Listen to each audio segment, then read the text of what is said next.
அஸ்ஸலாமு அலைக்கும் வரஹ்மத்துல்லாஹி வபரகாத்துஹு. தினமும் ஒரு துஆ. பாவ மன்னிப்பு கேட்பதற்காக ரசூலுல்லாஹி ஸல்லல்லாஹு அலைஹி வஸல்லம் அவர்கள் கற்றுக் கொடுத்த பிரார்த்தனை.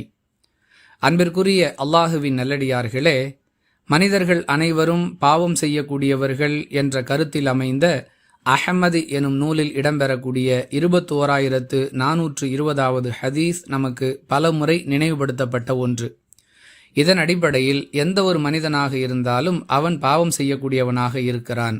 நபிமார்களும் இதிலிருந்து விதிவிலக்கு பெறவில்லை என்பதை பலமுறை நாம் விளக்கியிருக்கிறோம். எனவே அனைத்து மனிதர்களும் பாவ மன்னிப்பு தேட வேண்டிய கட்டாய தேவையில் இருக்கிறோம். அவ்வாறு அல்லாஹ்விடம் நாம் பாவ மன்னிப்பு தேடுவதற்காக அல்லாஹுவின் தூதர் ஸல்லல்லாஹு அலைஹி வஸல்லம் அவர்களால் கற்றுக் கொடுக்கப்பட்ட பிரார்த்தனை அஸ்தக்ஃபிருல்லாஹ வ அதூபு இலைஹ்.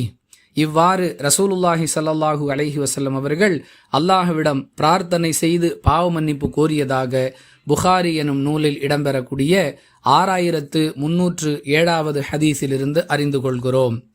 அல்லாஹுவின் மீது ஆணையாக ஒவ்வொரு நாளும் நான் 70 முறைக்கும் அதிகமாக அல்லாஹுவிடம் அஸ்தக்ஃபிருல்லாஹ வ அதூபு இலைஹ் என்ற வாசகத்தின் மூலம் பாவ மன்னிப்பு கோருகிறேன் என்று ரசூலுல்லாஹி ஸல்லல்லாஹு அலைஹி வஸல்லம் அவர்கள் கூறுகிறார்கள். யா அல்லாஹ், உன்னிடமே பாவ மன்னிப்பு கோருகிறேன், உன் பக்கமே திரும்புகிறேன் என்பது இந்த பிரார்த்தனையின் பொருளாகும். இந்த ஹதீஸில் நபிகளார் 70க்கும் அதிகமான முறைகளில் பாவ மன்னிப்பு தேடியதாகவும், முஸ்லிமில் இடம்பெறக்கூடிய மற்றொரு ஹதீஸில் தினமும் 100 முறை அல்லாஹ்விடம் பாவ மன்னிப்பு தேடியதாகவும் பதிவு செய்யப்பட்டுள்ளது. எனவே அஸ்தக்ஃபிருல்லாஹ வ அதூபு இலைஹ் என்ற இந்த பிரார்த்தனை மனனம் செய்து தினமும் நாம் 100 முறை அல்லது 70 முறை அல்லாஹ்விடம் பாவ மன்னிப்பு தேடுவதற்காக ஓதிக்கொள்வோம்.